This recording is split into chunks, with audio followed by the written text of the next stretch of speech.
Se quiseres sentir a paz dentro de ti, escuta, meu irmão, faze silêncio e espera.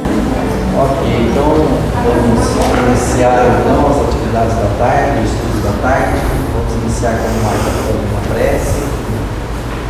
Nesse momento, celebrando os nossos pensamentos, rogamos a Deus a presença de seus emissários, os bons espíritos, para que possamos encontrar nessa tarde de paz, de harmonia, de aprendizado, de reflexão, e que o Cássio irá nos apresentar o estudo da tarde, que possa estar inspirado a nos apresentar tudo aquilo que se propôs dentro do tema, emoções que curam, quarta parte, e assim todos nós possamos aproveitar esses momentos com boa energia e boa compreensão. Para terminar, eu gostaria de fazer a prece de Meimei, através de Chico Xavier, chamada Confia Sempre. Não percas a tua fé entre as sombras do mundo, ainda que teus pés estejam sangrando. Sai para a frente, elevando-a por luz celeste acima de ti mesmo. Crê e trabalha, esforça-te no bem, espera com paciência. Tudo passa, tudo se renova na terra, mas o que vem do céu permanecerá. De todos os desditosos, os mais infelizes são aqueles que perderam a confiança em Deus e em si mesmos. E o mais importante é seguir a lei da alvorada. Hoje é possível que a tempestade te amargue o coração e te atormente o ideal, aguilhoando-te com a aflição ou ameaçando-te com a morte. Não te esqueças, porém, de que amanhã será outro dia. Então, Cássio, obrigado. Então, o curso Conhece-te a Ti Mesmo, Emoções que Curam, baseado num livro, e hoje é a quarta parte que nós vamos, entre aspas, encerrar esse assunto, ok? Hoje, quarta parte. E na semana passada eu passei para vocês que esse processo chama-se transmutar, não é transformar, é transmutar, é olhar a mesma situação, a mesma estrutura com outros olhos. Sem destruir, sem modificar, sem agregar, sem acrescentar nada. É a mesma estrutura, é a mesma condição, mas olhar com outros olhos, que é um processo.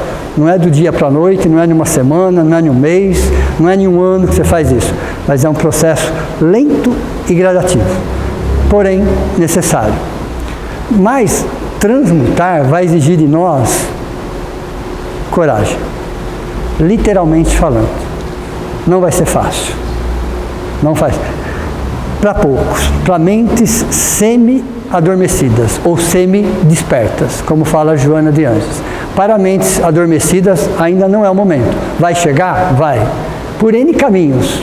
Para nós chegou por esse caminho, mas existem N caminhos.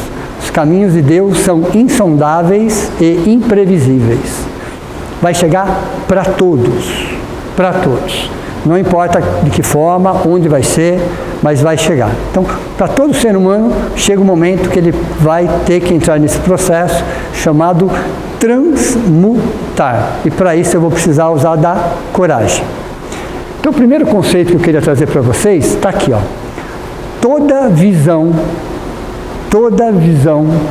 da faculdade objetiva de qualquer coisa no universo está diretamente relacionada ao nível de percepção subjetivo do indivíduo. Traduzindo, não enxergo nada, interpreto tudo, de acordo com os meus valores, de acordo com aquilo que é importante para mim, de acordo com os meus objetivos. É como se nós tivéssemos e temos um jogo de espelhos dentro de nós, e nós refletimos toda a imagem exterior naquele espelho. Se o espelho estiver distorcido, nós vamos devolver distorcido. É assim que funciona. Distorção cognitiva. Lembram disso da semana passada? O que são os espelhos? Os espelhos são os nossos centros de força. conhecido como chakras. São 7 principais. Nós temos milhares de centros de força, mas são os 7 principais que, de alguma forma, nos ajudam a interpretar o universo e todos os fatos que acontecem. Então, o problema está no universo? O problema está nos fatos? Os problemas estão nas pessoas?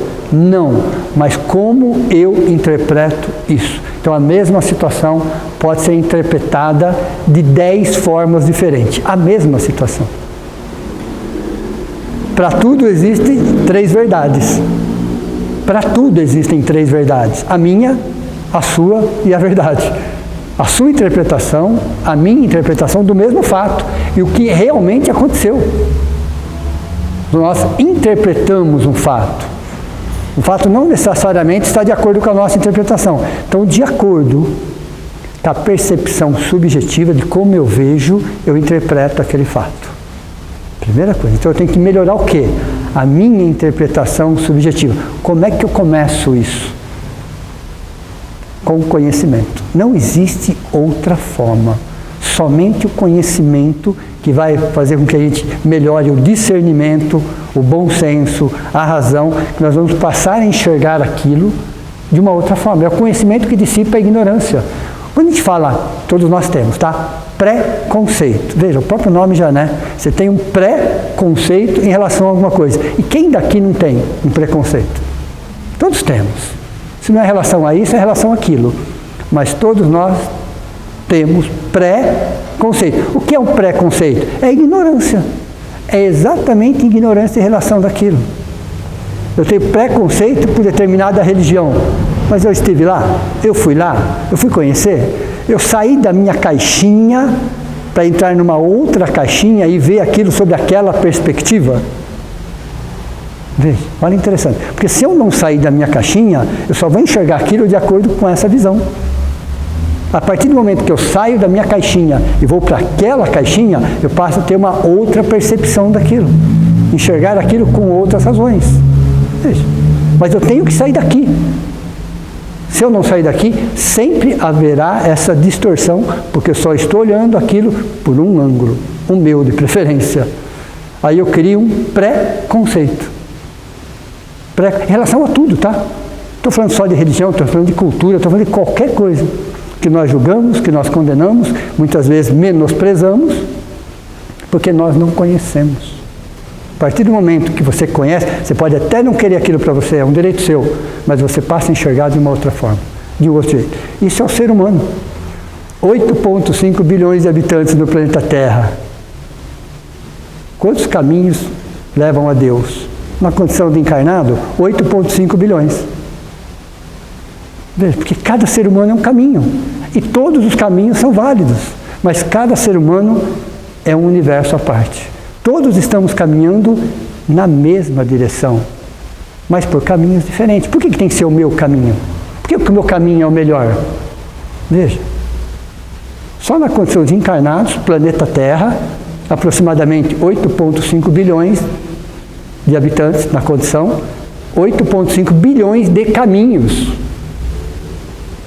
O planeta Terra tem, na condição humana, 30 bilhões de espíritos na condição humana.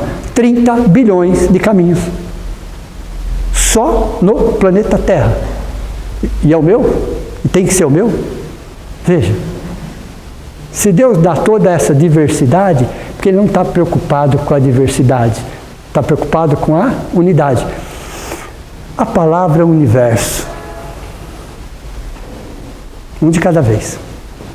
O que significa a palavra universo? Unidade que se manifesta na diversidade, gerando a totalidade. Veja.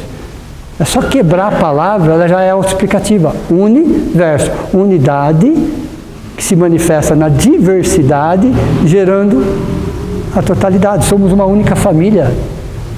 Somos uma única família. Temos um único Pai. Chamamos de Deus, veja. Então é uma unidade que se manifesta na diversidade, gerando um todo. Veja. Como é que eu penso dessa forma? Quando eu amplio o horizonte. Quando eu amplio o horizonte? Quando eu vou em busca de conhecimento. Só existe um mal, a ignorância. Só existe um bem, o conhecimento. Então o mal é muito mais fruto do que? Da ignorância. O mal é fruto da ignorância sobre nós mesmos, e se nós não conhecemos nem a nós mesmos, imagine outras pessoas. Então o curso Conhece-te a ti mesmo é baseado no quê? No outro, nas pessoas, na sociedade? Não. Aqui, ó, conhece-te a ti mesmo. Nossos pensamentos criam a vida que procuramos através de um reflexo de nós mesmos. Nossos pensamentos criam a vida que procuramos através de um reflexo de nós mesmos. Interessante. Vou dar um exemplo mais prático. Se eu não gosto de mim, eu não vou conviver com uma pessoa que goste de mim. Eu não vou conseguir. Perceberam ou não? Eu não vou conseguir. Por melhor que aquela pessoa faça, nunca vai estar bom. Eu preciso conviver com uma pessoa que não gosta de mim. Perceberam ou não? Porque eu tenho que estar provando que eu não gosto de mim. Então é bom quando alguém faz alguma coisa contra, porque alimenta exatamente essa falta de amor próprio. Essa falta de amor próprio. Nossos pensamentos criam a vida que procuramos através de um reflexo de nós mesmos. A vida, muitas vezes, estamos num planeta de provas e expiações, provas e missões. Todos nós temos, ok? Às vezes eu não procuro uma situação, a situação acontece. Eu estou dentro de um contexto. Se um missionário reencarnar, ele vai passar por situações muito semelhantes a nós. Um missionário, eu estou falando de um espírito, nem de regeneração, acima disso. Ele vai reencarnar no planeta Terra para determinada missão. Vocês acham que a vida dele vai ser fácil? Muito pelo contrário. Muito pelo contrário. Ele será perseguido, não é isso? Às vezes violentado, criticado, julgado, condenado. Eu estou falando de um espírito lá em cima. Ele fez alguma coisa para merecer isso? Não. Não, mas dentro do contexto provas, expiações, espere, porque isso faz parte dentro do contexto. Então não importa se eu estou em expiações, se eu estou em provas ou se eu estou em missões, eu tenho que fazer o meu melhor. Dentro da minha capacidade, dentro da minha possibilidade, eu tenho que fazer o meu melhor. Porque a vida muitas vezes é um reflexo de mim mesmo. Um reflexo de mim, quais são os meus valores. Quais são os meus valores, ok? O egoísmo e o orgulho, aí estou falando do egoísmo e do orgulho, não estou falando do ser biológico, estou falando do ser psicológico. Existe egoísmo e orgulho no ser espiritual? Sim. Veja, o ser espiritual também traz egoísmo e orgulho, porém ele já está no processo de transmutação, ele já está na prática. Nós estamos na teoria, mas ele já está na prática. Ele já está na prática. Então, o egoísmo que está no ser biológico, por um instinto de conservação, o egoísmo que está no ser psicológico, nós, para ser transmutado, e o egoísmo que está no ser espiritual, para ser praticado. Entendeu? Veja, mas com outros olhos. De uma outra forma, de um outro jeito. Ilusões sobre o amor. Vocês já tiveram alguma ilusão sobre o amor? 3. Ok? 3. Primeiro, querer modificar as pessoas. Todos nós já passamos por situações, experiências, que já nos provaram que isso é impossível. É impossível. Mudar as pessoas é impossível. A única pessoa que pode acreditar na mudança das pessoas é dono de transportadora, pessoal. É o trabalho deles. É o trabalho deles. Eles precisam acreditar na mudança das pessoas, porque é o trabalho deles. Veja, mas não queiram mudar ninguém, porque nós só somos capazes de mudar a nós mesmos naquilo que nós temos percepção, porque aquilo que para nós não temos, não mudamos. Simples assim. Por mais que uma pessoa fale, se você não sentir aquela necessidade, você não muda. Então só vamos mudar a nós mesmos naquilo que nós já temos a consciência. Se é tão difícil mudar alguma coisa dentro de nós, imagine outra pessoa. Nós influenciamos. Influenciar sim, modificar jamais. Em hipótese alguma. Okay? Então a primeira ilusão que nós criamos em relação ao amor é porque nós queremos mudar as pessoas. Aí a própria existência vai mostrando que é impossível. É impossível. Segundo, se responsabilizar por tudo. Veja. Como a gente chamasse toda essa responsabilidade por nós. Tudo que acontece é culpa nossa, tudo eu tinha que resolver, tudo aquilo que... Veja, quem disse isso? A ilusão do amor. Então nós chamamos para nós uma responsabilidade que não é nossa. Não é nossa. Onde está a nossa responsabilidade? Conosco. Conosco.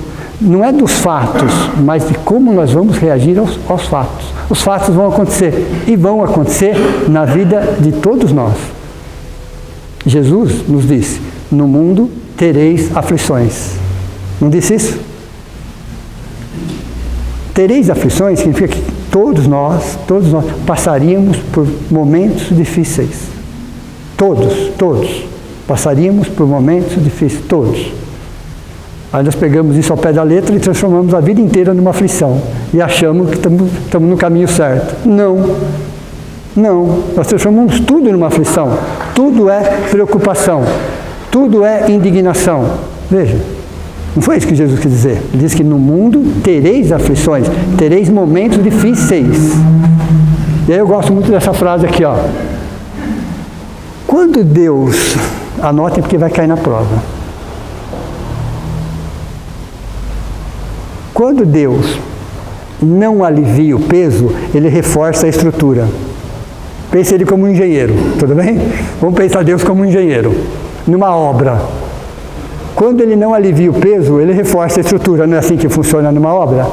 Se você vai pôr 1 tonelada, é uma estrutura. Se você vai colocar 10 toneladas, é uma outra estrutura. Então Deus nos conhecendo, como nos conhece desde o princípio, quando Ele não alivia o peso, Ele reforça a estrutura. Veja. Temos que pensar dessa forma. Então, nos nossos momentos de aflições, Ele vai reforçar a estrutura. Ele vai reforçar as estruturas. Ele confia em nós. Somos nós que não confiamos em nós. Uma vez falaram para a Madre Teresa de Calcutá. Falou assim, Deus confia em você. Ela falou assim, mas eu gostaria que Ele não confiasse tanto. Veja, é um ser humano. É um ser humano, veja. Ela mesma falou, mas porque o tamanho da obra dela era tanta que ela própria se sentia segura. Então, chegou para ela, Deus confia em você. E ela fala, preferia que não confiasse tanto. Porque ela conhecia a sua falibilidade, mas tocou a obra, sem dúvida nenhuma. Então veja, se responsabilizar por tudo e por todos é uma fuga psicológica. É uma fuga psicológica. Ok? Por quê? O que está sob o nosso controle? Somente as nossas reações frente a situações que nós não temos controle. Entendeu? O que está sob o nosso controle são as nossas reações frente a situações que nós não temos o controle. Do que nós temos o controle? Nada. Não temos o controle de absolutamente nada. Não temos. Somos sujeitos a N situações. O que eu posso controlar são as minhas reações. Só. Não queira controlar uma situação. Tentar entender o que vai acontecer amanhã. 70% dos nossos pensamentos estão no passado. Vai resolver o quê? De cada 100 pensamentos, 70 está no passado, que já passou, que não resolve. 25% está no futuro que não chegou. Está fazendo o que ele lá então?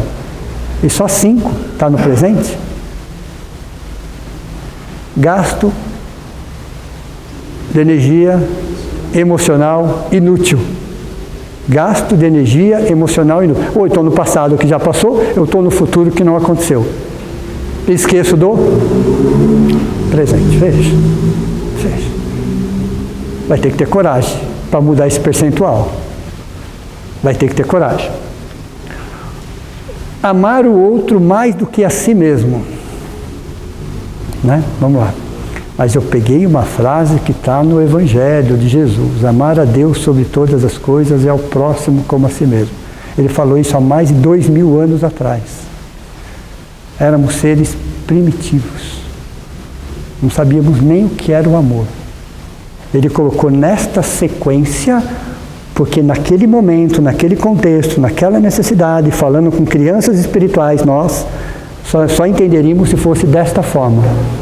Com o advento das ciências, principalmente da psicologia, foi necessário passar 1800 anos, 1700, 1800 anos, para começar as ciências psíquicas, para que a gente possa hoje, e só faz sentido hoje, se a gente inverter o sentido dessa frase. Essa frase só faz sentido para o século XXI se a gente inverter o sentido dela. Por quê? Amar a Deus sobre todas as coisas. Quantas mortes aconteceram em nome de Deus? Não tinha que amar a Deus sobre todas as coisas? Então justificava matar aquele que não acreditava no mesmo Deus ou que estava afrontando os seus dogmas. Não era isso? Estava escrito. Veja, crianças espirituais. Hoje, com o advento das ciências psíquicas, nós temos que primeiro aprender a amar a nós mesmos.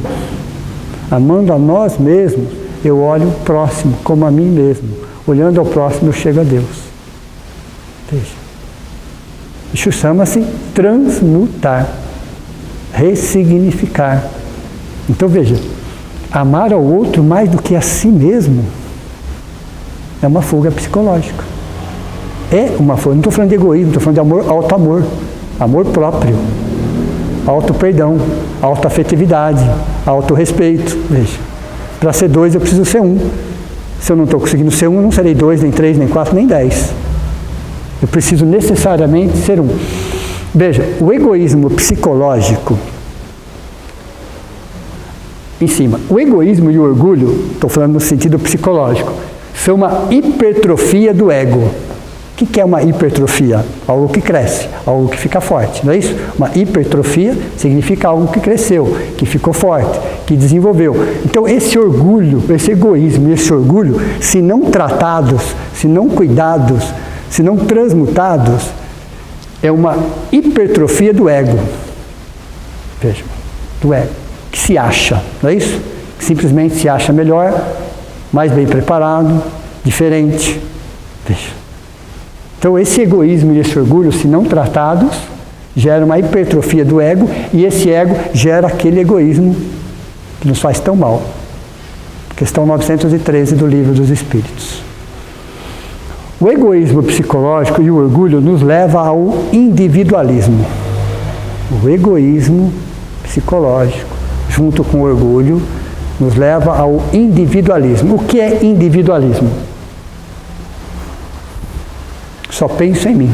Primeiro eu, depois comigo, não é assim? Estou sempre pensando algo para me favorecer.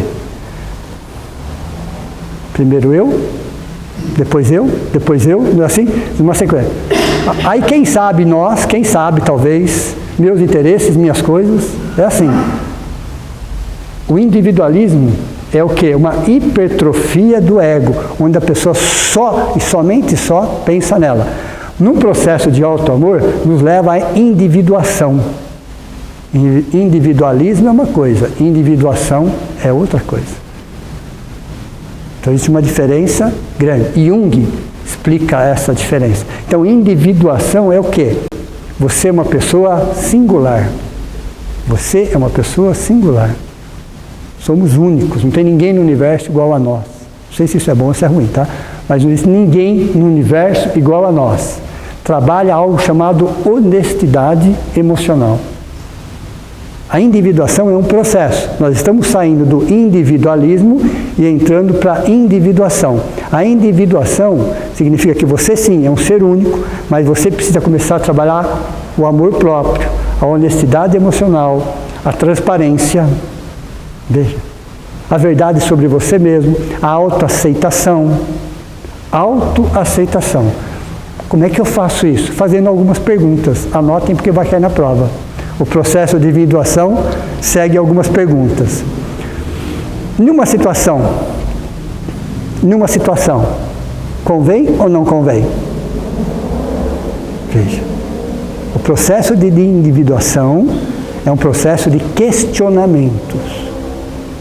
Então, se eu quero sair do individualismo e entrar na individuação, eu tenho que entender que no individualismo eu não faço pergunta, porque eu quero e pronto. E tem que ser do meu jeito, da minha forma. No individualismo, na individuação, você já começa a fazer outras perguntas. Primeira pergunta, frente àquela situação, convém ou não convém? Veja. Segunda pergunta, serve ou não serve? E a terceira, que é um conjunto de 3. Eu quero, eu posso, eu devo. Então, frente a uma situação, eu quero, eu posso, eu devo. Se responder sim para as 3, sem problema. Mas se enroscar, principalmente na terceira. Porque a primeira a gente nunca enrosca. Sempre é assim. No eu quero, eu posso e eu devo, a primeira é sempre sim. Eu quero, quero. Simples assim. Quase nem penso, a resposta está automática. Eu posso. Não é tão simples assim. Mas vamos supor que eu possa. Sim. Eu devo. Nem tudo que eu quero eu posso, nem tudo que eu posso eu devo, nem tudo que eu devo eu quero. Entenderam? Nem tudo que eu quero eu posso, nem tudo que eu posso eu devo, e nem tudo que eu devo eu quero. Isso é um processo de individuação. Porque o ser aí está pensando o quê? Nas consequências.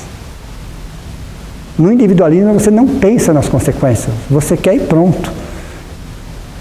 Na individuação não, você faz perguntas para você. E essas perguntas que vai fazer com que a gente trabalhe o quê?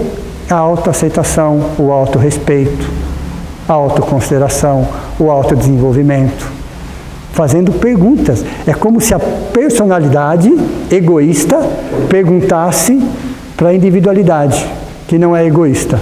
É uma conversa entre personalidade com a individualidade. Nós somos um ser duplo. Nós temos a nossa personalidade, é essa que aparece, e uma individualidade, que é a nossa consciência, que está conversando toda hora.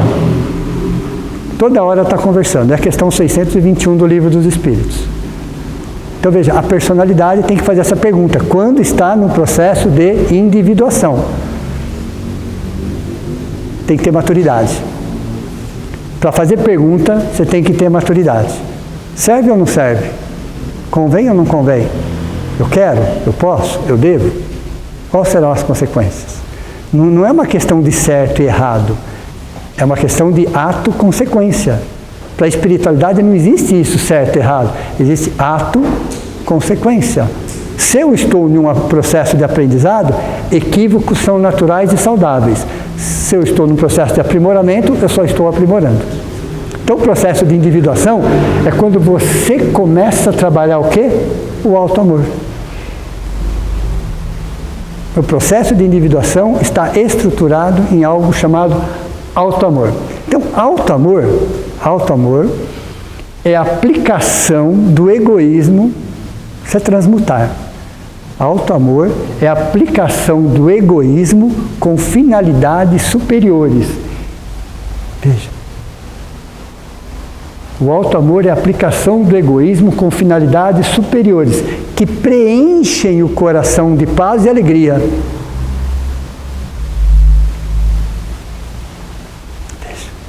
Que preenche o coração de paz. Eu não mudei o egoísmo, eu só coloquei ele na minha necessidade instintiva, biológica, fisiológica. Eu só coloco ele para atender estas necessidades. Se eu tenho um corpo físico, ele precisa ser atendido nas suas necessidades. Então, o meu corpo físico, ele é egoísta? É, por uma questão de instinto de conservação. Então, eu vou atendê-los na sua necessidade básica. Mas eu sou muito mais do que ele.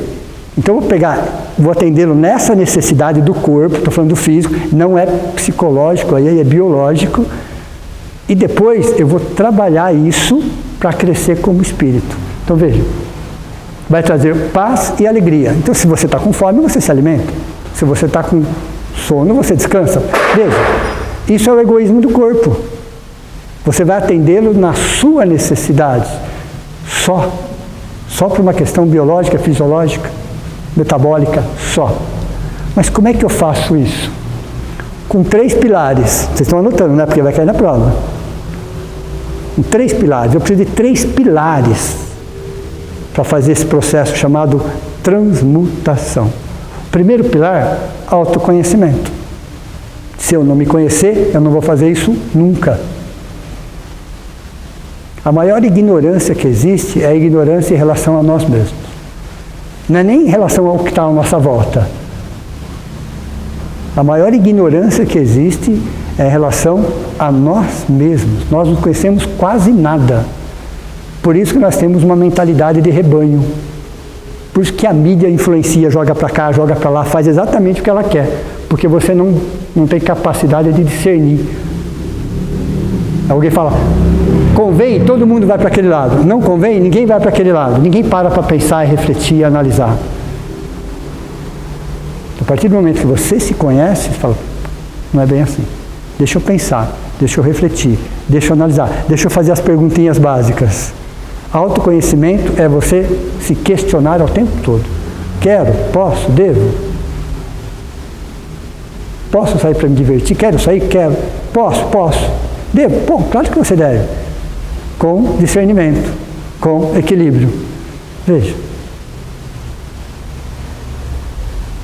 Não é você ser proibido de nada. A doutrina espírita não proíbe nada para ninguém, mas nos coloca reflexões e análise, para que a gente possa ser saudáveis, não só fisicamente, mas principalmente psicológica.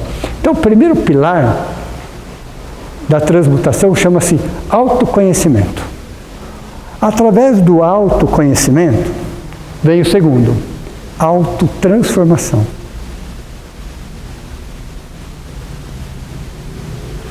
Lembram de uma fórmula da semana passada que dava 0 o resultado?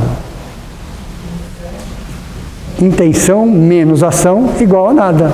Então, de nada adiantaria você ter autoconhecimento se você não fizesse isso girar dentro de você. De nada adiantaria, eu sei que eu preciso fazer determinada situação para a minha saúde física e não faço. Eu preciso fazer. Uma questão de saúde. Eu tenho que colocar aquilo em prática. Tenho que materializar aquilo. Então, de nada adiantaria eu ter o conhecimento se eu não colocasse isso em prática. Então, intenção menos ação é igual a nada. O amor é o que o amor faz. O amor é muito mais do que um sentimento. Muito mais do que um sentimento. O amor é, acima de tudo, uma atitude.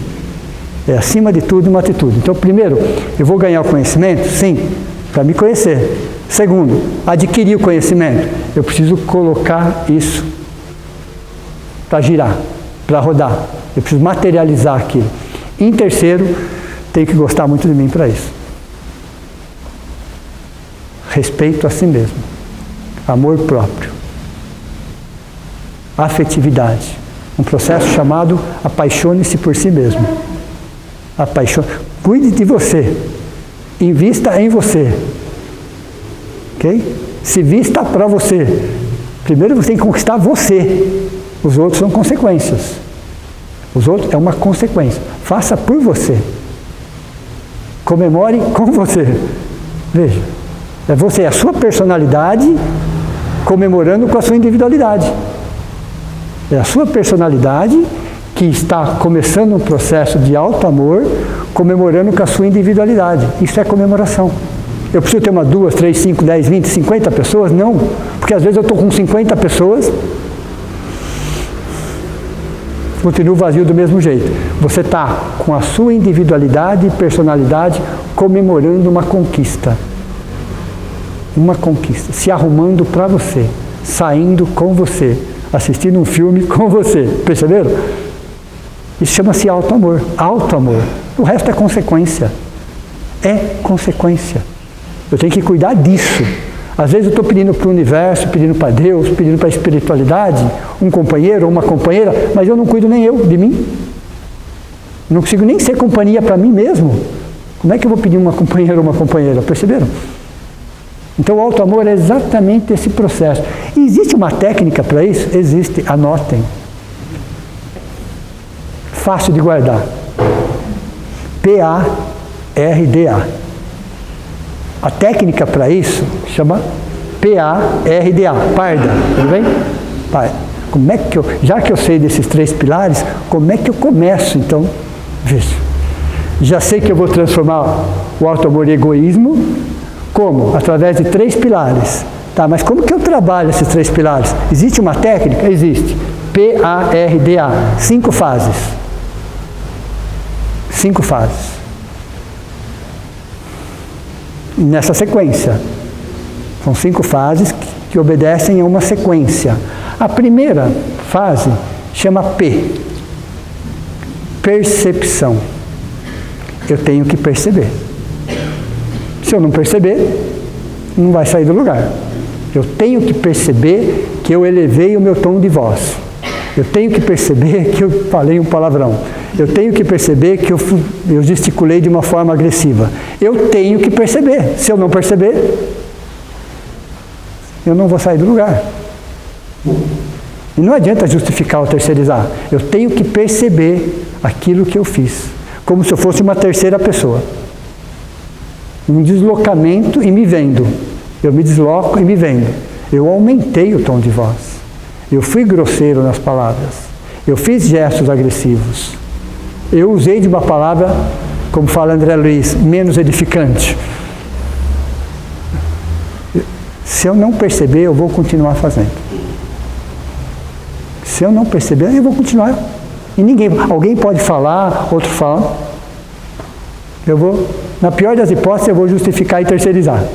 Mas eu só aumentei o tom de voz, porque você também aumentou, não percebeu nada. Isso seria o estar presente? Exato. Estado de presente. Você está ali e percebeu o que está acontecendo, ou o que você acabou de fazer.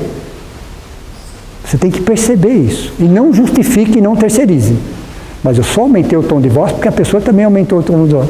Não aprendeu nada. Esquece, não aprendeu nada. Eu só disse um palavrão porque a outra pessoa também disse um palavrão. Justificou e terceirizou. Não percebeu. Não percebeu. Não vai sair do lugar. Tem que ter coragem. Tem que ter coragem. Porque não é o problema com o outro ou com a situação. É com você. É com você.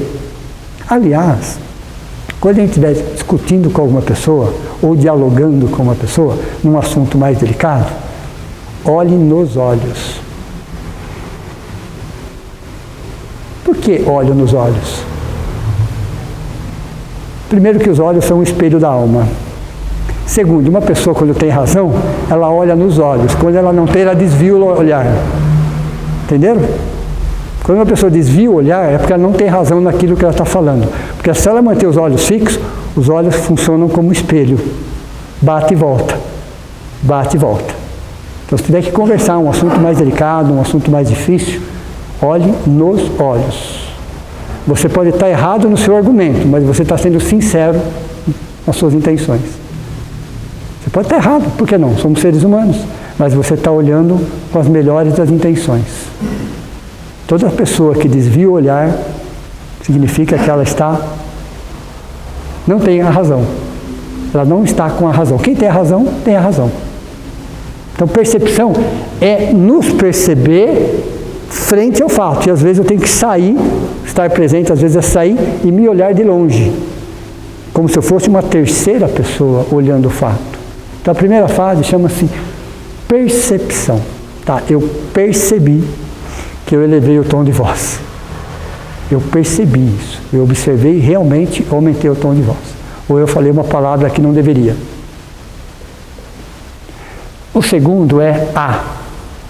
Então, passando da primeira fase, eu já observei, eu já percebi, eu vou aceitar. Aqui é aceitação. Para aceitar, eu preciso usar a razão. Eu preciso usar da razão. Aceito que naquele instante, naquele momento, eu aumentei o tom de voz, disse uma palavra de baixo calão. Eu aceito isso. Sem terceirizar, sem justificar. Veja, primeiro você percebe, depois você aceita que você fez aquilo por você. Não é nada exterior. Nenhum fato exterior faz você aumentar o tom de voz. Você aumentou o tom de voz. Nenhum fato exterior. A pessoa pode estar gritando, berrando, xingando. Isso é um problema dela. não é um problema meu. Ela que está desse jeito. Então eu tenho que aceitar o que eu fiz. É a observação do fato na aceitação. Terceiro, reflexão. Eu já percebi e eu já aceitei. Normalmente, quando que eu percebo isso? No depois. No depois que eu falei, no depois que eu gritei, é no depois que eu percebo isso. O ideal para nós seria no durante. Então você está no meio da discussão, você já diminui o tom de voz, você já respira, você está no durante. Esse seria o ideal para nós. Para nós é você entender que você está no meio do processo, perceber que você está saindo do controle, e aí você abaixa o tom de voz, você para de falar, você começa a ouvir. Você começa a ouvir, isso é o durante. Mas o normal, em 99% dos casos, é no depois. Está ótimo. Nessa fase que nós estamos, está ótimo. Porque percebendo no depois, chega um tempo que você começa a perceber no durante. No durante. De repente você vai falar um palavrão, você troca a palavra, engole aquela palavra. Lembra da história da água da paz do Chico Xavier? Lembra dessa história, né? Essa tal da água da paz. Vai discutir? Enche a boca de água. É a água da paz. Ela ferve dentro da boca, tá? Mas é a água da paz, porque não sai nada. Então a água da paz, tão falada por Chico Xavier, é um copo de água que você mantém a água na boca. Isso evita que você fale determinadas coisas. É a água da paz. Então, por enquanto, o nosso processo está no depois. Então eu estou refletindo. Primeiro eu percebi, segundo eu aceitei, agora eu refleti depois. Está ótimo. Com o tempo a gente vai perceber no durante. Então você vai evitar consequências mais graves, situações mais graves. Você vai segurar aquela palavra mal colocada. Você vai evitar uma situação, agravar aquela situação que já está crítica. Mais lá na frente, no antes. Quando você estiver pensando, você já segura o pensamento. Então, antes de explodir, você pensa, você reflete, você ouve. Ouve olhando nos olhos. Você ouve a pessoa olhando nos olhos. Veja. Lembra que eu falei que precisava de coragem? Coragem é isso. Você ouve argumentos, contra-argumentos, desabafos, críticas, julgamentos, enfim, você escuta. Você ouve. Olhando nos olhos. Chega um momento que você começa a elaborar o pensamento. E você não se contamina com aquela emoção. Por que uma pessoa chega agressiva e a outra fica agressiva também? Uma pessoa fala alto, daqui a pouco a outra fala alto também. Pessoas nos influenciam, mas não determinam. A minha calma depende de mim, não depende do outro. A minha calma, o meu equilíbrio, depende de mim, não depende do outro. Se o outro está gritando, berrando, xingando, pulando, isso é um problema dele. O grande problema é como um caminhão de lixo. Vem, descarrega um caminhão de lixo em cima de nós e vai embora. Não, leve esse lixo daqui, esse lixo é seu, não é meu. Então a nossa calma, o nosso equilíbrio somente depende exclusivamente de nós. A tal pessoa me tirou a calma, não existe isso. Não existe isso. Você já estava irritado, você já estava com uma ferida aberta, e aí sim você explodiu. Mas não foi aquela pessoa, não foi aquela situação. Você já estava machucada por dentro. Aí alguém vem e coloca o dedo na ferida. Veja. Mas a ferida já estava lá. Antes do fato já estava lá. Antes da discussão já estava lá. Porque se você está de bem com você, dentro de uma normalidade, dificilmente alguma coisa te tira a calma. Dificilmente. Um fato, uma situação. Se tirou é porque você já estava daquela forma. Então, o reflexão aqui, a letra R de reflexão, é perceber, é aceitar e refletir no depois, o que aconteceu. Quarto, decisão. A letra D aí vem como decisão. O que é decisão aí? O que é um hábito? é um vício retroalimentado. O que é um hábito? É um vício retroalimentado. Você está habituado a fazer aquilo, você já nem pensa mais, está no automático. E por que está no automático? O corpo humano adulto tem aproximadamente 86 bilhões de neurônios. O corpo humano adulto tem aproximadamente 86 bilhões de neurônios, com as suas sinapses, com as conexões. Nosso primeiro cérebro. Então, nosso cérebro, que é o único órgão que não sente dor. Nosso cérebro é o único órgão que não sente dor. É o órgão mais complexo que existe. E abriga o menor órgão do nosso corpo físico. Glândula pineal, que é do tamanho de uma ervilha. É um órgão. São 80 órgãos. O mais complexo de todo é o cérebro. Que vivem em sintonia, os 80 órgãos, com 7 sistemas, com 10 trilhões de células, com 7 octilhões de átomos. Veja, olha que corpo humano que tem aí. Só que ele é uma máquina. Ele é impulsionado por informações, por impulsos. O cérebro ele não produz o pensamento, ele materializa o pensamento. Ele cria situações, dá nomes. Então a função do cérebro é criar uma situação material para explicar o impulso. E vai pegar nas nossas referências para isso. Então, o vício aqui, o hábito é um vício retroalimentado, o pensamento repetitivo é porque você está constantemente mandando a mesma informação para o cérebro. Então, o cérebro precisa de impulsos, ele é feito para isso, ele precisa de impulso, só que ele não avalia o impulso. Ele não tem essa capacidade de avaliar o impulso. É um impulso, é uma informação. Ele começa a trabalhar em cima da informação. Se eu começar com o seguinte pensamento: não sou feliz.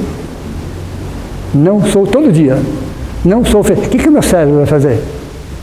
Vai mandar para as 10 trilhões de células essa informação. E as 10 trilhões de células vão trabalhar sobre essa informação. As 10 trilhões de células que nós temos no nosso corpo físico funcionam na base de impulsos. Qual é o impulso? Não sou feliz. E ela começa a trabalhar nessa frequência. Todo dia você está mandando a mesma informação, a mesma frequência. É uma máquina. Ela vai trabalhar em cima de pulsos, de impulsos, de informações, de conexões. Então o nosso cérebro vai materializar o que o nosso espírito manda. Anotem. O espírito pensa, a mente reflete, o corpo executa. Ok? O espírito pensa, quem pensa é o espírito. Sente e pensa. A mente reflete, o corpo executa. Veja, o problema está no corpo? O problema está na mente, nesse caso o cérebro? Não, o problema está no espírito. Então o hábito é um vício retroalimentado. Todo dia você põe a mesma informação. Tá, eu posso mudar essa informação agora. Vai mudar de uma hora para outra? Não. Mas é uma informação que vai se sobrepor. Eu estou com uma informação negativa aqui. Eu tenho 1000 informações negativas. Eu fiz uma positiva. Não vai fazer muita diferença. Mas amanhã eu ponho 2. Depois amanhã eu ponho 3. O que vai acontecendo? Essas informações negativas vão indo para o subconsciente. E as informações positivas começam a sobressair. Eu sou feliz, eu sou feliz, eu sou feliz. E cada célula do seu corpo físico começa a trabalhar nessa informação. Veja, é uma máquina. Trabalha sobre ordens. Quem dá ordem é o espírito. Então o nosso corpo faz exatamente aquilo que o meu espírito manda. Ah, isso não vai dar certo. Ah, isso não vai dar certo. Ah, eu não tenho capacidade de aprender tal coisa. Eu não tenho capacidade. Veja, o que a máquina faz? Trabalha em cima dessa informação. Trabalha em cima desta informação. Imagine vocês um assunto que nós não sabemos nada. Nada, absolutamente nada. Cada um imagina o seu assunto. Nada, um zero à esquerda, literalmente falando, sobre determinado assunto. Se eu pegar por 1 hora e olhar aquele assunto, eu já sei alguma coisa. Até então eu não sabia nada. Hoje eu já tenho 1 hora de informação. Amanhã eu pego mais 1 hora de informação. Depois de amanhã, mais 1 hora de informação. E olha que interessante, a partir do momento que eu vou colocando essa informação, o universo vai entendendo o que eu quero aprender sobre aquele assunto. De repente você liga a televisão e aquele assunto está passando. Abre o celular, alguém falando sobre aquele assunto. Entenderam? Você está emitindo um sinal. Você está emitindo o universo, um sinal para o universo, e o universo está respondendo. De acordo com o seu pedido. É assim que funciona. É exatamente assim que funciona. O universo devolve para nós aquilo que eu estou emitindo. Ó, vou voltar aqui, tá? Nossos pensamentos criam a vida que procuramos, através do reflexo de nós mesmos. Se eu não me amo, o universo só vai me dar essa certeza. Se eu não me amo, o universo vai me dar essa certeza. Se eu me amo, o universo vai me dar essa certeza. Entendeu? Ele vai me devolver aquilo que eu estou cultivando. Eu vou ter meus altos e baixos, eu vou ter as minhas oscilações? Sim, não é essa a questão. Não é essa a questão. Tem dia que eu estou melhor, tem dia que nem tanto.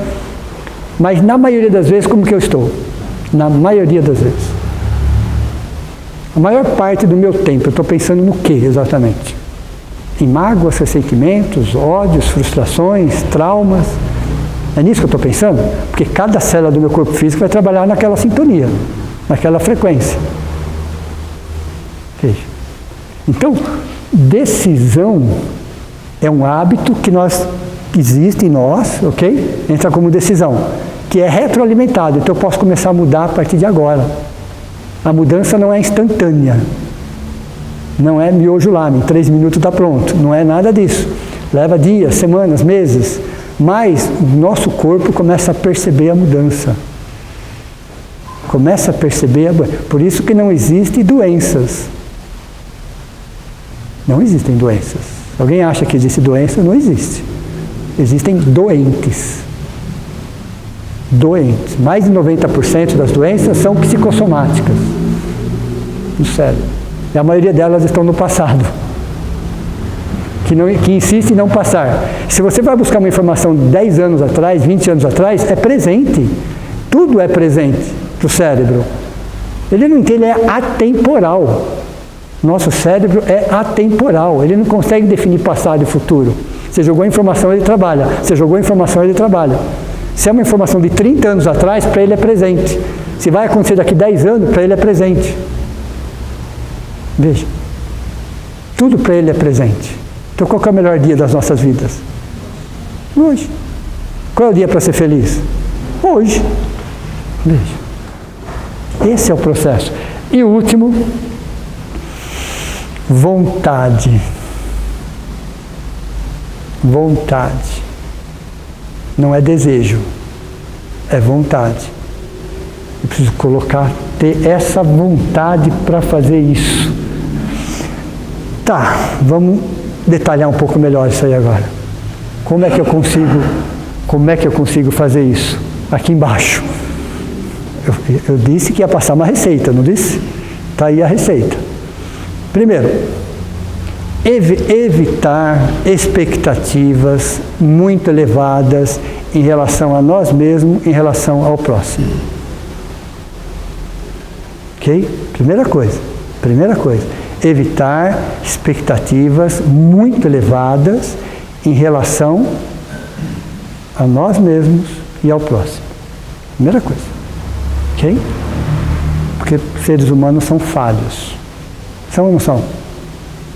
E dentro desse contexto de pode falhar, a única coisa que não pode falhar é o freio da moto, pessoal. O resto pode falar qualquer coisa, entendeu? O freio do carro pode falhar, não tem problema, mas o freio da moto, quando falha, o problema é grave, viu? Gravíssimo. Okay? Então, as falhas vão acontecer. Então, evitar expectativas elevadas em relação a nós mesmos e em relação ao próximo. Ter um olhar educativo para os conflitos. Não vai conseguir fazer isso na hora. Talvez nem naquele dia você vai conseguir fazer aquilo. Mas começar a ter um olhar educativo para os conflitos. Todo conflito é uma divergência de opiniões. E às vezes eu tenho que sair da minha opinião e tentar enxergar por um outro ângulo. Por um outro ângulo. As pessoas dão o que elas têm. As pessoas dão o que elas têm. E têm o que elas dão. Perceberam? As pessoas dão o que elas têm. Em contrapartida, têm o que elas dão. Veja. Então, ter um olhar educativo nos conflitos, na hora a gente não vai conseguir, nem no dia, talvez nem naquela semana. Mas eu preciso olhar aquele conflito e entender que uma divergência de opinião existe um porquê e uma razão. Posso não concordar, posso não aceitar, porém é o direito do outro conflitar, como é o nosso direito também. Então, não ter controle sobre nada, nós já falamos sobre isso. Entender que nós não temos o controle sobre nada, não temos absolutamente, somente nas nossas reações. Evitar fixação muito prolongada,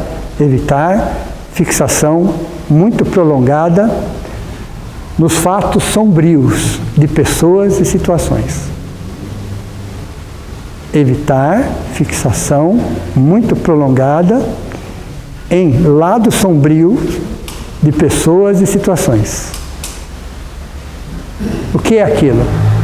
Passou o fato já, e você continua olhando aquilo, vendo, passou 6 meses, 1 ano, 3 anos, e você com aquela fixação prolongada no lado sombrio da pessoa e do fato. Veja, já aconteceu naquele momento, ou naquele dia, ou naquela semana, mas depois disso, não há razão mais para você manter a fixação prolongada sempre em cima de uma pessoa ou de um fato. Aquilo já passou. Já pararam para pensar que todos nós estamos num processo de lapidação? O nome é lapidação. Nós temos arestas? Oxe, será que só eu? Ok? Só eu. Né? Temos arestas? Temos. Temos ou não temos? E não são poucas. Então o processo de lapidação é um sistema chamado quebra de arestas. Então esse atrito que vai acontecendo vai quebrando as nossas arestas. Veja, quando nós falamos num diamante, vamos falar num diamante. Ele é um pedaço de carvão, sem valor comercial nenhum. Ele, na forma natural, não tem valor nenhum, nada. A partir do momento que ele vai passando por um processo de lapidação, ele vai ganhando o quê? Não, ele vai quebrando as arestas, vai ganhando brilho, vai ganhando pureza. Veja, mas vocês concordam que o diamante já estava ali? O diamante já estava ali, não foi trazido de fora. Ali já era um diamante no seu estado mais primitivo, no estado sem valor comercial nenhum. A partir do momento que ele for trabalhar o diamante é quebrar arestas. E chega um ponto que um diamante só é lapidado por outro diamante.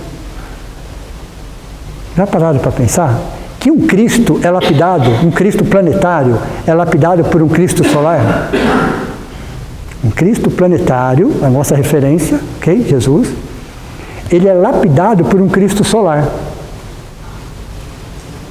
Um Cristo solar é lapidado por um Cristo galáctico. Veja, já é um diamante, não é? Mas ele está sendo lapidado. Ele está sendo lapidado. Um Cristo galáctico é lapidado por um Cristo intergaláctico. Entenderam isso? Veja. Mas começou como um diamante, bruto, sem valor nenhum, feio até, literalmente falando, um pedaço de carvão. Mas no processo de lapidação vai se quebrando a aresta, vai se ganhando. Mas o diamante já estava lá. Quando perguntaram para aquele artista famoso, Rodin, como é que ele conseguiu fazer aquela estátua, o pensador, todos vocês já viram isso daí, né? Você viu a resposta que ele deu? Alguém sabe da resposta que ele deu? Perguntaram para ele, como é que você conseguiu tirar de uma pedra bruta, era uma pedra bruta, não era? Essa estátua maravilhosa. Sabe o que ele disse? Eu só tirei o excesso. Já estava lá. Eu só tirei o excesso. Já estava lá. A estátua já estava lá. Eu só tirei o excesso. E como é que ele tirou o excesso? Com o quê? Que ferramenta que ele usou? Um martelo e um cinzel. Doeu na pedra fazer isso? Deve ter doído. Mas dali saiu uma escultura. Ele respondeu isso, já estava lá, eu só tirei o excesso. Eu vou um pouquinho mais longe agora. Planeta primitivo, provas e expiações, regeneração, felizes e celestes, certo? Posso dizer um segredinho para vocês? O nosso lugar no planeta celeste está aguardando nós. Já está lá. Já está lá. Só está esperando a gente chegar. Mas já está lá. Nosso espaço no planeta celeste já está lá. Ok? O nosso lugar nos planetas superiores já estão... vai demorar uns 15 minutos, ok? Mais ou menos. Um pouco mais, talvez. Né? Então, veja. O nosso lugar num planeta celeste já está lá nos aguardando. Veja. Por quê? Porque isso é um processo evolutivo. Isso é um determinismo divino. É um determinismo divino. Então nós somos 5 planetas. Depois tem mais 5. Tá? Estou falando, só parei nos celestes. Depois tem mais 5 espirituais. Depois nós não precisamos mais de planeta. Então vejam, num planeta celeste, o nosso lugar já está separadinho lá. Nossa cadeira, vamos dizer assim, com o nosso nome já está ali, só aguardando chegar. Mas está lá, já está lá nos aguardando. Pare para pensar que no planeta primitivo, provas e expiações, regeneração, felizes. Vamos falar dos planetas felizes. Baixar um pouquinho o degrau. Vamos baixar um pouquinho o degrau. Um pouquinho o degrau. O chato disso que são 10 planetas, são 10 tipos de espíritos, primitivo, provas e expiações, regeneração, feliz e celeste, mais 5. Então são 10 tipos de espírito. Só um é moralmente atrasado.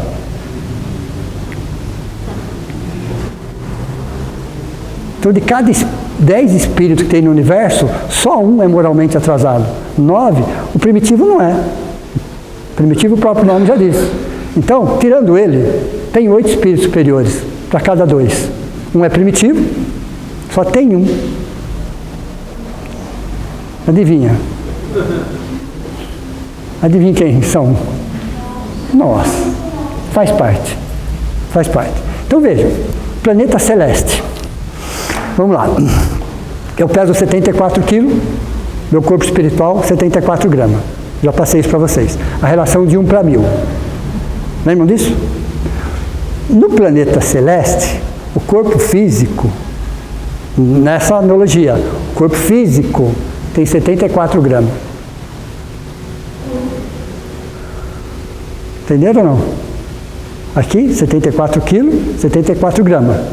Ok? No planeta celeste, o corpo físico, considerando essa referência, físico, tem 74 gramas. Quanto pesa o corpo espiritual, então?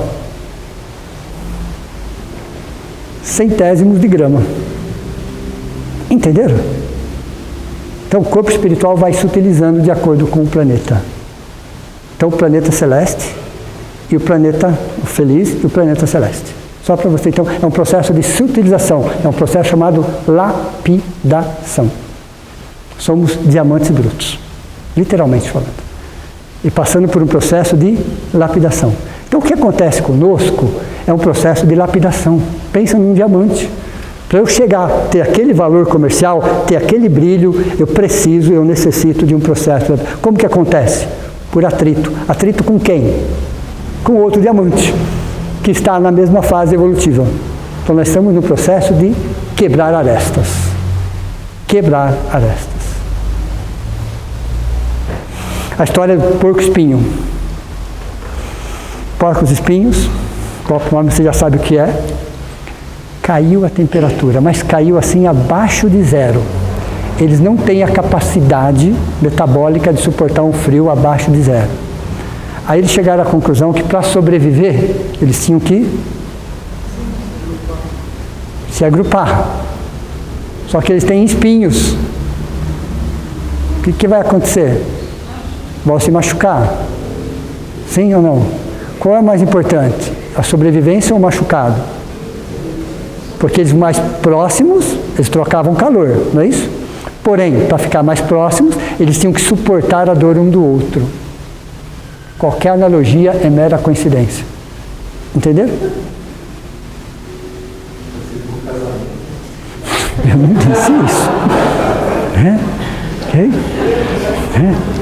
Perceberam a história do... Então, caiu a temperatura, você tem que unir.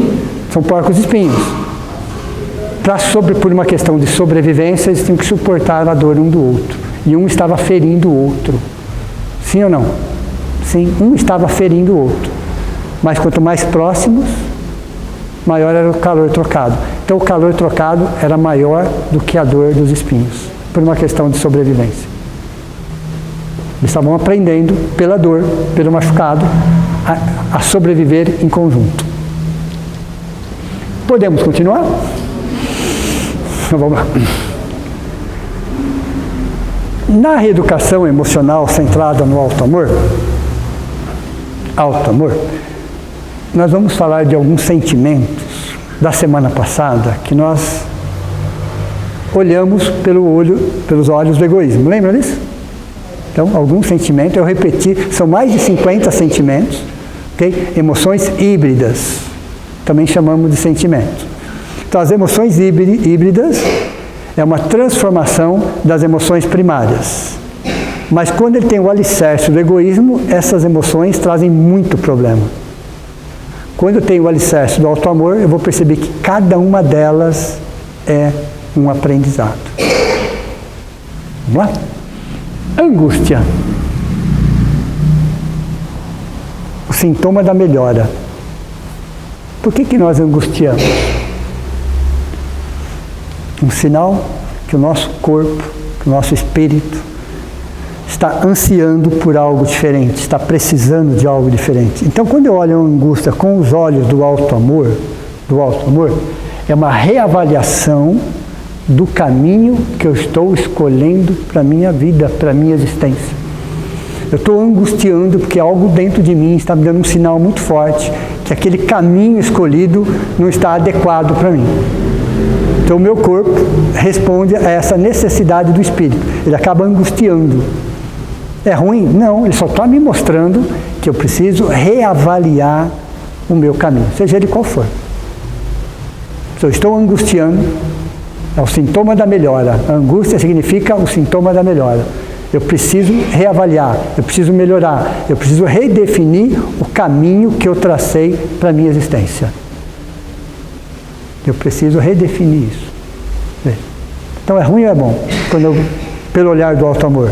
É bom, é o meu corpo me dando um sinal. O corpo fala, ele dá sinais, eu tenho que prestar atenção nos sinais. Então a angústia, visto com os olhos do auto-amor, significa reavaliação a respeito do caminho escolhido. Insegurança. Você lembra das 3 feridas evolutivas da alma? Então a insegurança aqui só está falando que eu preciso fortalecer a minha autoestima, a confiança em mim mesmo. Sim, eu sou capaz. Às vezes eu preciso me preparar melhor, mas sim, eu sou capaz. Eu posso chegar aonde eu quiser, mas para isso eu preciso investir. Eu preciso me fortalecer, eu preciso insistir. Então a insegurança é o que está falando a insegurança? Fortaleça a sua autoestima. Você pode, você é capaz. Nada te impede além de você. Eu posso qualquer coisa. Eu posso sair de um assunto do nada e daqui 10 anos ser um especialista naquele assunto. Vocês concordam ou não? Por que eu não vou então? Porque me falta vontade, só isso. Porque a informação tem. Qualquer coisa. Não sei nada sobre piano. Eu posso ser um pianista? Posso. Veja. Então, a insegurança me diz o seguinte: fortaleça a sua autoestima que você chega aonde você quiser. fortaleça. Se ame, se respeite, se considere. Por mais que o mundo te influencie, é você que determina. Por mais que o mundo te influencie, é você que determina o que é bom para você. Azedume. Azedume. Azedume é uma pessoa extremamente irritadiça, não é isso? A qualquer momento, a qualquer hora, em qualquer situação. Está sempre azeda, literalmente falando. Nas palavras, nos gestos. Esse azedume aqui está me ensinando que se eu estou desta forma, é porque eu preciso começar a ver pessoas e situações com outros olhos. Não é uma questão de aceitar o errado, não é nada disso. Mas eu preciso passar a enxergar aquilo de uma outra forma. De repente eu estou azedo em função de alguma coisa, mas dentro daquele contexto não dá para a coisa ser diferente. Dentro daquele contexto. Então eu tenho que olhar o contexto. Olhando o contexto, eu vou entender que existem situações ali que independem da minha vontade e que independem de vontade de pessoas, mas que estão acontecendo. Então o azedume significa o quê? Como ver aquela situação de uma outra forma, de um outro jeito. Por que eu estou tão irritado 24 horas por dia? Por que eu já acordo desse jeito, vou dormir desse jeito?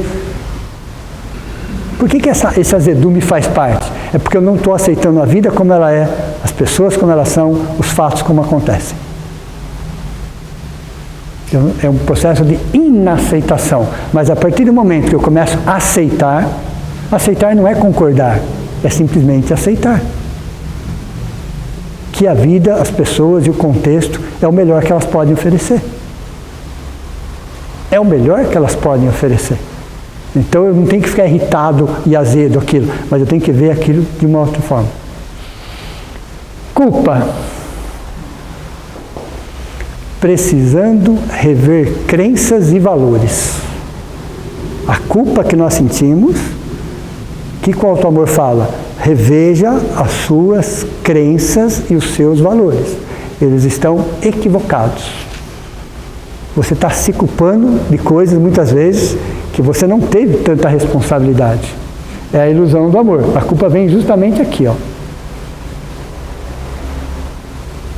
Reveja no que realmente você acredita.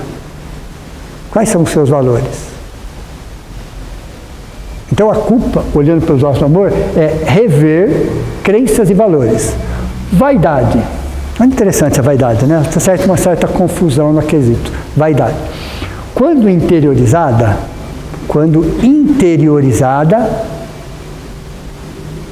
o que ela faz? Ela fortalece a autoestima e o amor próprio. Quando interiorizada. Então vaidade é positivo? Lógico, evidente que é. Ela fortalece a autoestima.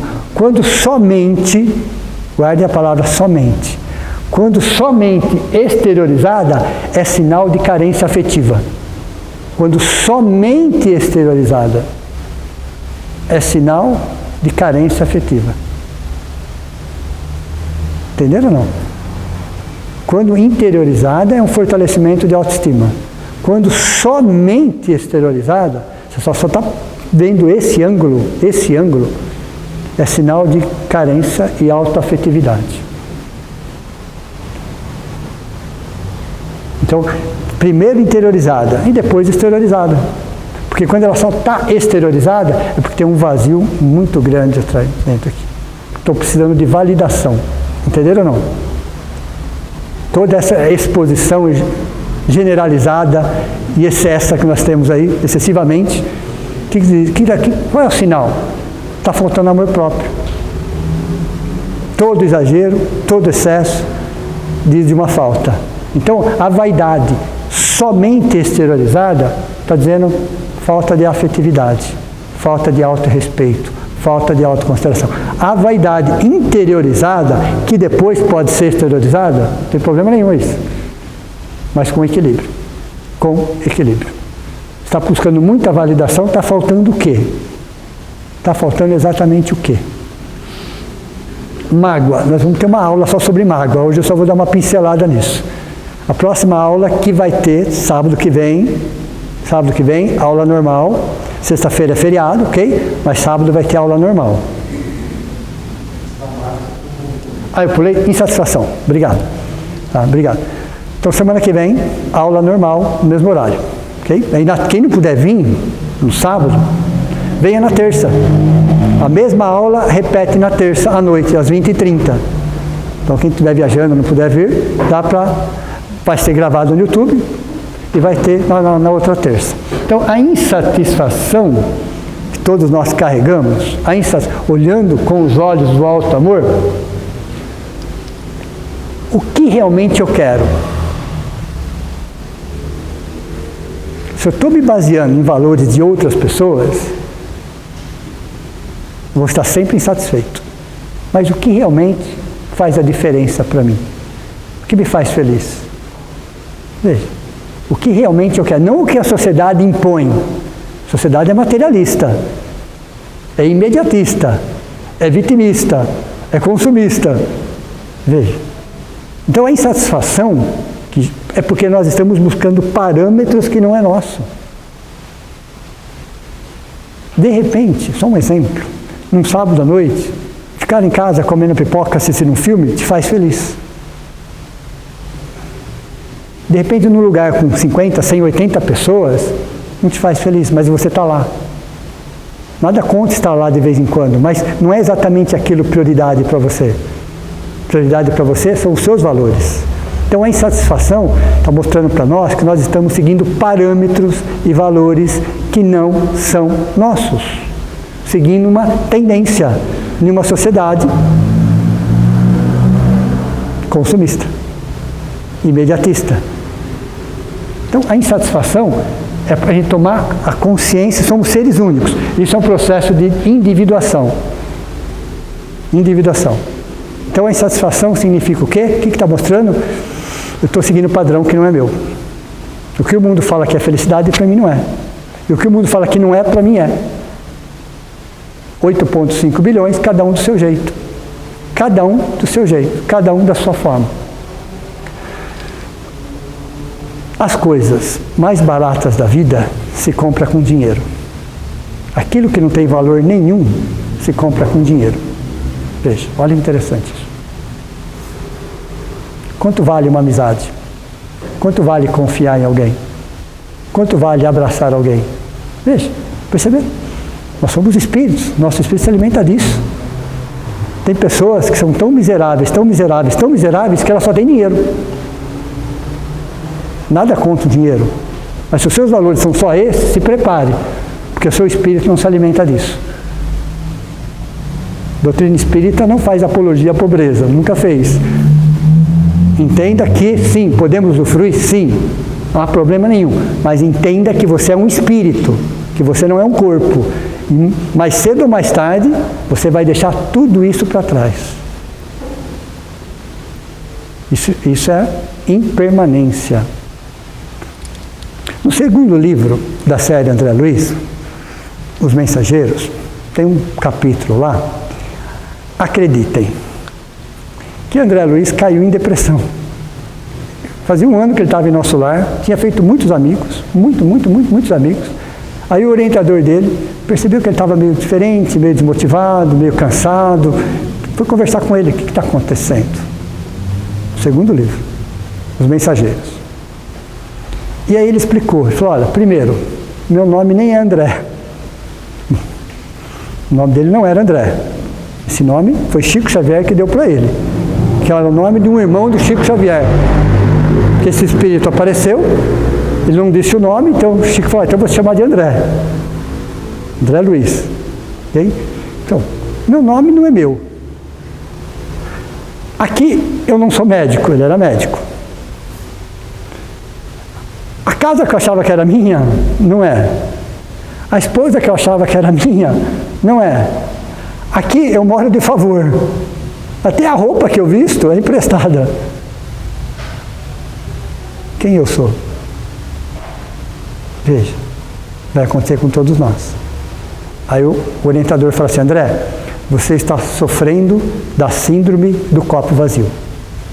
O seu copo esvaziou. Todos aqueles valores que foram importantes, claro, virou. Já foram. O copo está vazio. Começa a encher ele daqui para frente. São outras situações, são outras experiências, são outros amigos, são outros aprendizados. Então a vida, se preparem, porque vai virar o nosso copo, tá? De vez em quando. A vida vai virar o nosso copo. Só que em copo cheio não entra conteúdo novo. Então em xícara cheia não entra conteúdo novo. Então se a vida às vezes virou o nosso copo, mesmo encarnado, é porque é hora de trocar os valores. Foi o que aconteceu com o André. Ele percebeu que o copo estava vazio. Todas as suas referências tinham ficado para trás. Tinham ficado para trás. Dali para frente, a partir do segundo livro, ele começa a construir outras referências, outras amizades, outras experiências. Mais para frente, ele seria chamado como médico, como conhecimento que ele tinha, sem dúvida nenhuma, isso era inquestionável, a ajudar no processo. Mas no segundo livro, não. Não tratavam ele como médico, ou um especialista, ou um pesquisador. Era um espírito em tratamento. Olha a lição. Então a vida muitas vezes vira o nosso copo para que a gente possa enchê-lo com outras referências. Com outras referências. E a insatisfação é exatamente isso. Mágoa. Tem até uma coisinha aqui. A mágoa tem a ver com o orgulho ferido. Tem tudo a ver com o orgulho ferido. Vai ter uma aula, a próxima aula, fugas psicológicas. Então a gente vai detalhar sobre a mágoa. Mas o que a mágoa quer dizer? Que nós temos ilusões no campo mental. Todos temos ilusões no campo mental baseado nisso aqui. Nisso aqui. As nossas mágoas estão aqui. As coisas não aconteceram milimetricamente como eu gostaria. Aí eu me magoei. Não existe a possibilidade de alguém me magoar. Não existe essa possibilidade. As pessoas me trazem situações.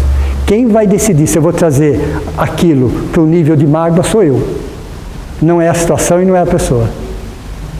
As pessoas criam situações, sim. Nos deixam tristes, sim. Decepcionados, sim. Feridos emocionalmente, sim. Magoados, não. Magoados é uma escolha. Joana de Ângeles disse: quanto tempo uma mágoa pode ficar aqui? Tempo cronológico. Quanto tempo vocês acham que uma mágoa pode ficar aqui, na mente?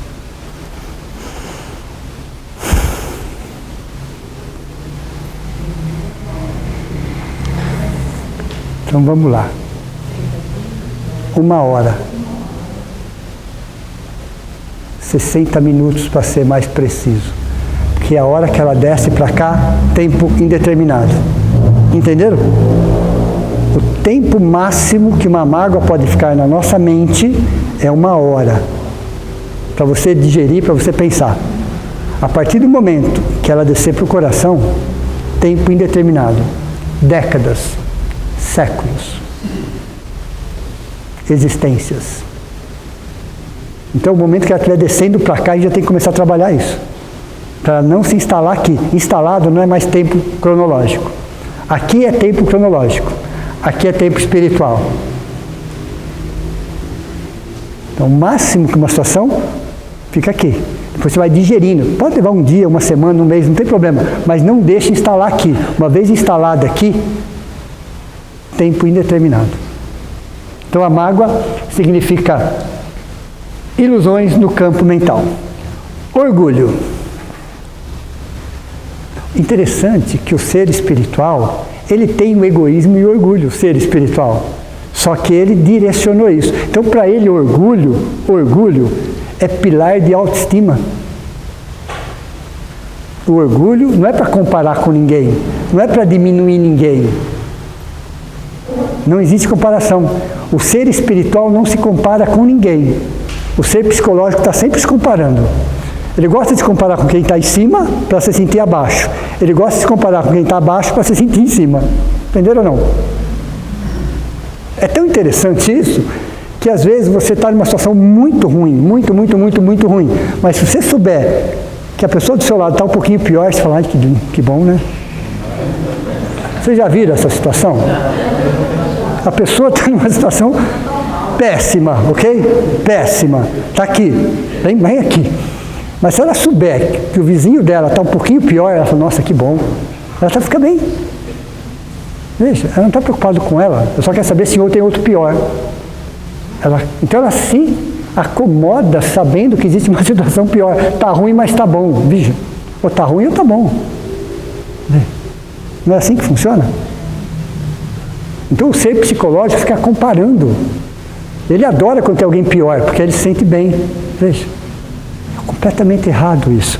Então, por ser espiritual, o orgulho é pilar de autoestima.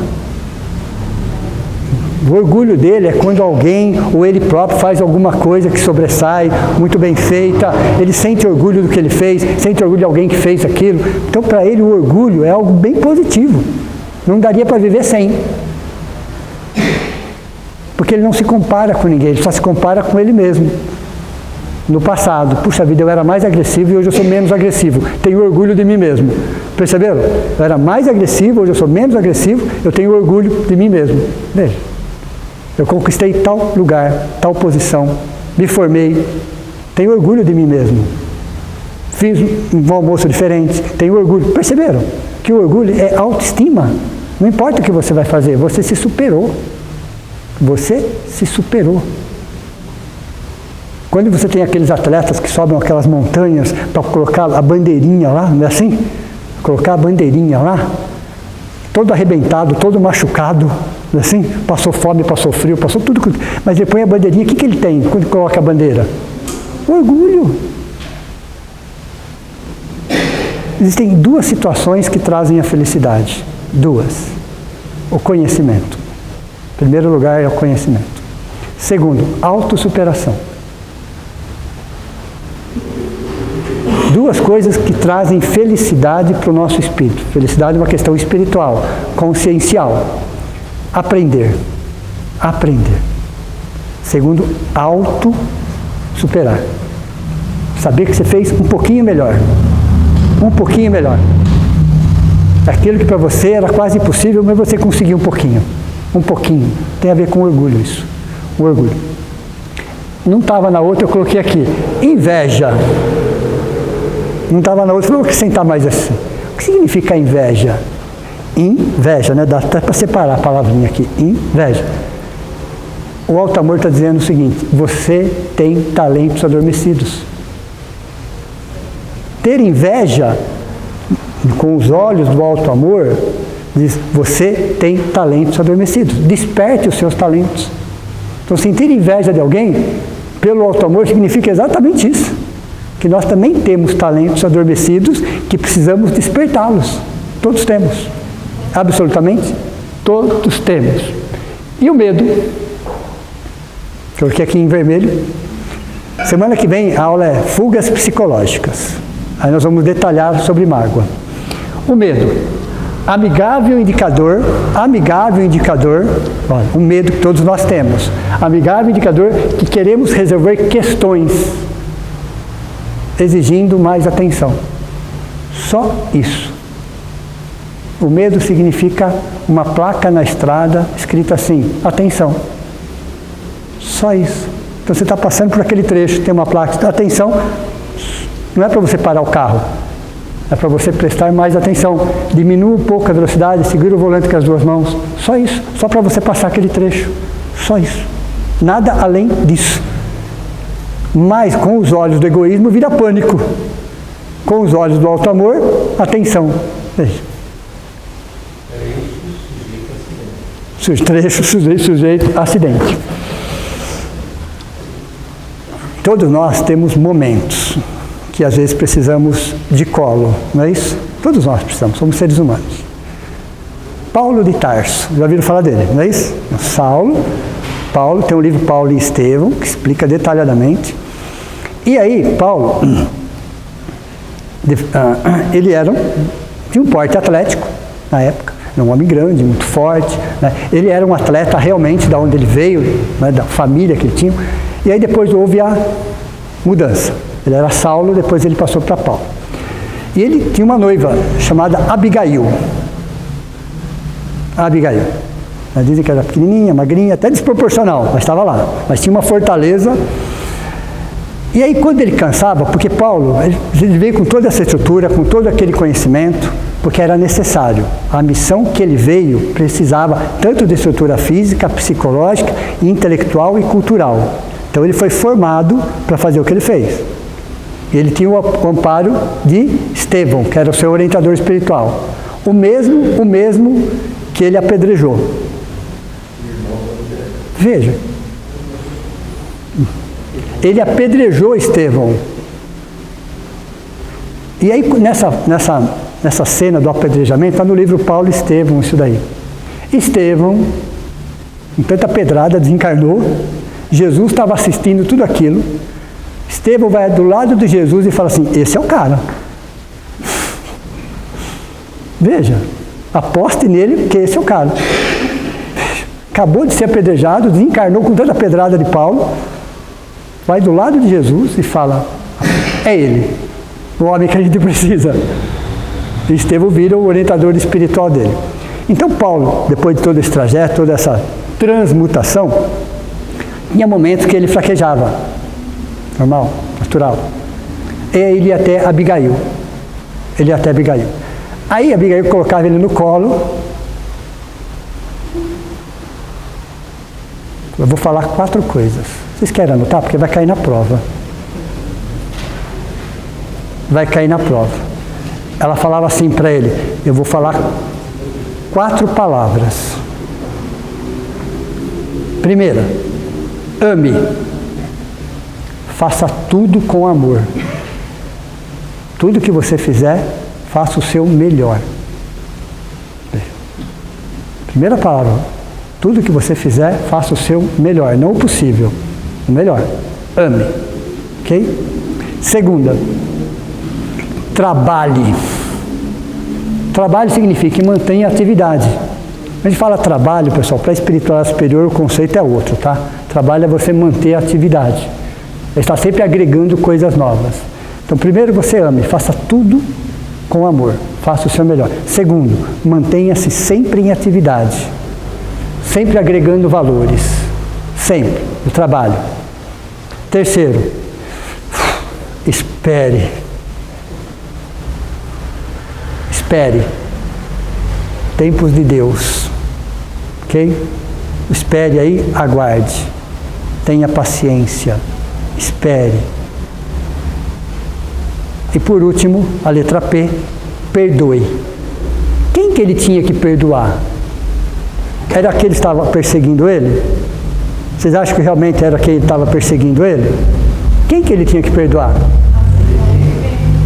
A família, os amigos que ele amava, que ele adorava, que é a família dele, que eram os amigos dele. Mas no momento da conversão, se afastaram dele. Perdoe quem você ama, sua família e seus amigos, que depois da conversão se afastaram. Então a família dele toda, os amigos dele ficaram contra ele, e era a pessoa que ele mais amava. Então, ame, trabalhe, espere e perdoe. Pergunta, só serve para Paulo? Essa é uma pergunta. Era só para ele? Ame, trabalhe, espere e perdoe. Porque só os íntimos geram mágoas no nosso coração. Essa situação de mágoa é provocada por quem? Por um estranho? Não. Por um distante? Não. Só os íntimos, os mais próximos, que criam situações onde nós vamos gerar a mágoa dentro de nós. Então, até. Para terminar a aula de hoje, o vaso que o Joaquim me emprestou, esse vaso. Ok? Interessante, porque eu vinha vindo, hoje eram umas 2h30, eu falava, eu tenho que dar o exemplo do vaso, não posso esquecer do exemplo do vaso. Aí eu chego aqui, um vaso. O Joaquim, ok? Vamos lá. Imagine a nossa vida, uma mesinha, ok? Uma mesinha com um vaso. Cada um cria o seu vaso. Aqui é só um exemplo. O vaso que vocês imaginarem, cristal, as flores que vocês imaginarem. Isso aqui é só uma referência.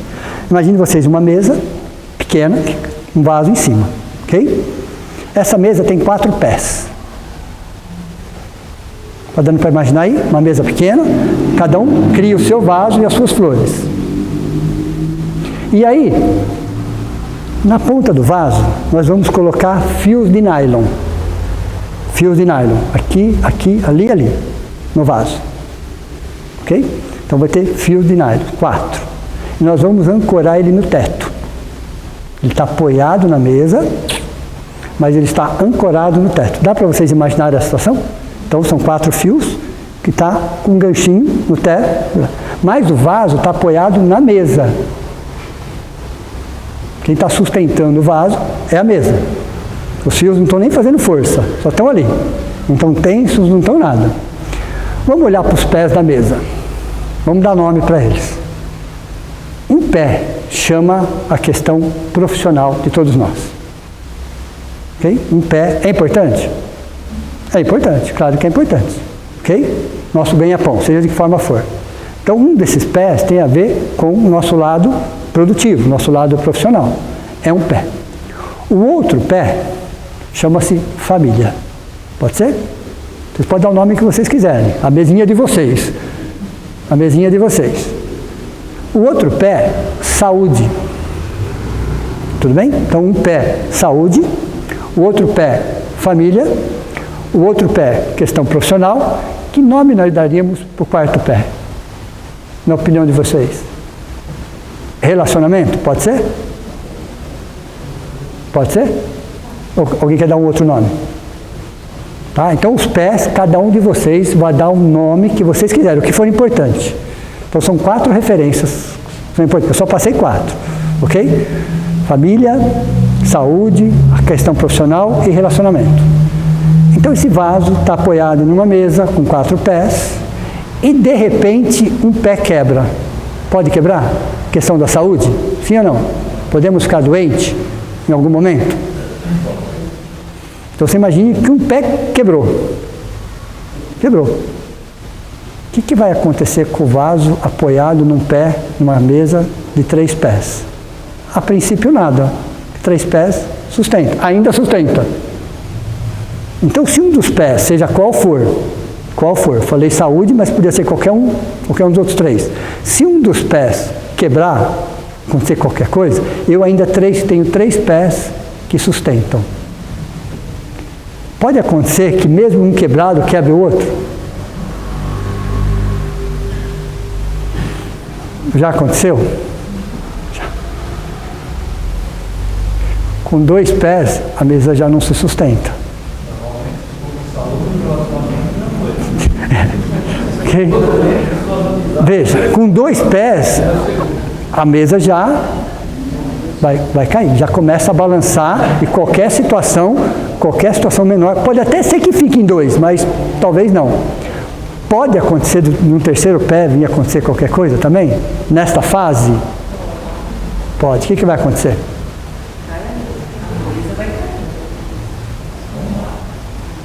Cair. Se não tivesse ancorado, o que ia acontecer com o vaso? Ia despedaçar. Mas se estiver ancorado, ele vai balançar, okay? Mas ele está ancorado. Ancorado no quê? Espiritualidade.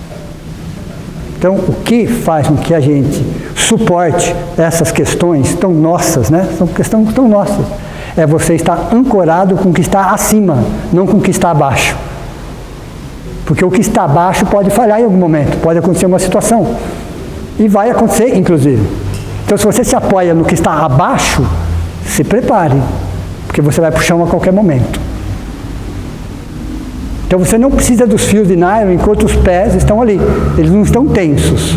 Mas a hora que essa mesinha cair, o vaso vai balançar. Mas ele está ancorado em cima. Que não aparece. Por que eu falei fio de nylon? Porque não aparece. Ninguém vê, ninguém enxerga. Chama-se espiritualidade. Espiritualidade. Não estou falando, pode até ser religião, mas eu não estou falando de religião. Estou falando de espiritualidade. Então, a partir do momento que eu estou ancorado em algo que está acima de mim, veja, não abaixo de mim, Eu não estou apoiado exatamente na mesa, ela está me sustentando. Mas a partir do momento que a mesa cair, eu vou balançar? Vou. Eu vou sentir a queda da mesa? Sim. Mas eu não vou espedaçar. Porque eu estou ancorado, porque aí os fios seguram. Aí eu volto aqui, ó. Quando Deus não alivia o peso, Ele reforça a estrutura. Eu estou ancorado no que está acima. E em cima significa a espiritualidade. Independente de rótulo, independente até se acredita em alguma coisa ou não. Espiritualidade é um jeito de ser, não é exatamente um rótulo. Pode ter religião, religiosidade e espiritualidade num pacote só? Pode, sem problema nenhum. Mas não é comum. O que o mundo precisa de hoje é espiritualidade. Espiritualidade é um jeito de ser. É um jeito de ser. É você como ser humano. Como ser humano. Não é como rótulo. É você como individualidade, não como personalidade. Então, quando nós estamos ancorados em algo que está acima de nós, eu posso até balançar. Ok? Mas eu estou sustentado em algo que está acima. Isso chama-se espiritualidade. Então, as 4 aulas sobre emoções que curam, todo um processo interior, mas que está ancorado no que está acima. Acima de nós. Não é ter crença, é ter fé. E não é uma fé fanática, é uma fé raciocinada. Quais são as 3 provas da existência de um ser superior que nós temos? Temos 3. Primeira, quer anotar? Porque vai cair na prova. Primeira, inteligência estrutural da natureza, do micro ao macro. A inteligência estrutural da natureza, do micro ao macro. A maior prova da existência de uma inteligência suprema é a própria natureza. É a própria natureza. Segunda, lei de causa e efeito, que não é ação e reação, lei de causa e efeito. E a terceira, antropologia religiosa. Antropologia é uma ciência que estuda o ser humano. Antropologia religiosa, o ser humano nos seus aspectos culturais, históricos, questão de religião. Esse estudo da antropologia começa de 250 mil anos atrás até hoje.